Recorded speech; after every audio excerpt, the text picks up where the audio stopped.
తాకట్లో ఉన్న మీ బంగారాన్ని విడిపించి ఆ రోజు ఆన్లైన్ రేటుకి కొంటాం. Sharma gold company. కూతురికి ఘనంగా పెళ్లి చేస్తున్నానని ఆనందం ఆ తండ్రికి ఎంతోసేపు నిలవలేదు.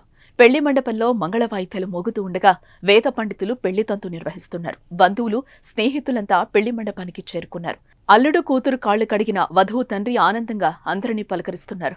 వచ్చిపోయే వారికి మర్యాదలు చేస్తూ మురిసిపోతున్నారు. మరోవైపు భోజనాలు కూడా మొదలయ్యాయి.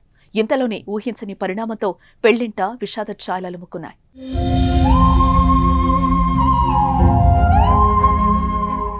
గుండెపోటుతో పెళ్లి కూతురు తండ్రి కుప్పకూలిపోయారు. తిరిగి రాని లోకాలకు వెళ్లిపోయారు. ఈ విషాదకర ఘటన కామారెడ్డి జిల్లాలో చోటు చేసుకుంది. కామారెడ్డి జిల్లా బిక్కనూరు మండలం రామేశ్వరపల్లికి చెందిన కుడిక్యాల బాలచంద్రం కామారెడ్డి పట్టణంలోని హౌసింగ్ బోర్డులో నివసిస్తున్నారు. చిన్న చిన్న కాంట్రాక్ట్ పనులు చేసుకుంటూ కుటుంబాన్ని పోషిస్తున్నాడు. ఇక ఆయనకు భార్య రాజమణి, కూతుళ్లు కనక మహాలక్ష్మి, కళ్యాణలక్ష్మి ఉన్నారు. ఇక కొద్ది రోజుల క్రితమే పెద్ద కూతురు కనక మహాలక్ష్మికి పెళ్లి కుదిరింది. శుక్రవారం బిక్కనూరు మండలం బీటీఎస్ చౌరస్తా వద్ద ఉన్న ఓ ఫంక్షన్ హాల్లో పెళ్లి జరిగింది. ఈ సందర్భంగా పెళ్లికొచ్చిన స్నేహితులు, బంధువులను బాలచంద్రం ఆనందంగా పలకరించారు. అందరూ అభినందనలు తెలిపారు. వచ్చే ఏడాది చిన్న కూతురు పెళ్లి కూడా చేస్తానని చాలా మందితో బాలచంద్రం చెప్తూ సంతోషంగా ఉన్నారు. ఇంతలోనే ఒక్కసారిగా ఆయన గుండెపోటుతో కుప్పకూలిపోయారు.